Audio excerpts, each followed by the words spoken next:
দেশে শান্তি ও স্থিতিশীলতার আহ্বান জানিয়ে ঢাকার ডেমরায় সাংগঠনিক সমাবেশ করেছে জাকের পার্টি। ডেমরা কাজলা ব্রিজ মসজিদের পাশে কর্মসূচিতে প্রধান অতিথির বক্তব্যে মোহাম্মদ মুমিন মোল্লা বলেন, জনসাধারণের কল্যাণে দেশ পরিচালনা করতে ব্যর্থ হচ্ছে বর্তমান অন্তর্বর্তী সরকার।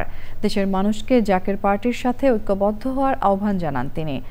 সমাবেশে যুব ওলামা ফ্রন্টের কেন্দ্রীয় যুগ্ম সাধারণ সম্পাদক মুফতি মুর্তজা ইবনে মোস্তফা সালেহি, জাকের পার্টির ঢাকা মহানগর দক্ষিণের সাধারণ সম্পাদক দীন মোহাম্মদ খান ও অন্যরা উপস্থিত ছিলেন।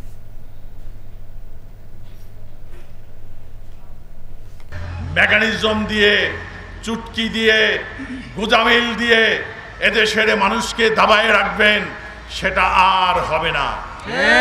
ধর্মের নামে, সমাজতন্ত্রের নামে যা করেছেন এদেশের মানুষকে আপনারা যেই জায়গায় নিয়ে গেছেন আপনারা বুঝতে পারেন না, কারণ আপনারা রিকশায় উঠেন না, আপনারা সিএনজি ড্রাইভারের ঘামের গন্ধেও আপনাদের নাকে যায় না।